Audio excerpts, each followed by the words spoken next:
Doctor চায় যে আপনার রোগ জ্বালা হোক, রোগ জ্বালা না হলে ডাক্তারের কাছে কে যাবে ফিস দিতে। আবার রং মিস্ত্রি সেও কিন্তু চায় যে আপনার ঘরের রং নষ্ট হয়ে যাক তাড়াতাড়ি, তাহলে তার ডাক পড়বে।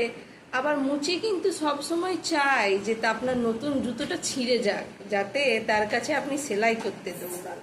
সেই রকমই আপনার বাচ্চার টিউশন টিচার, উনিও কিন্তু চান যে বাচ্চাটি একটু দুষ্টুই থাকুক, যাতে তার কাছেই পড়াতে নিয়ে যেতে হয় বারবার।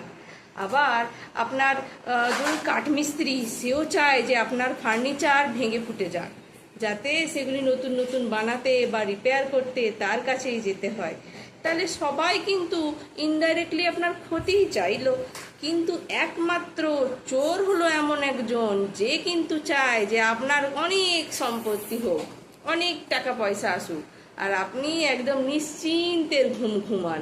তাহলে তার নিতে সুবিধা হবে তো।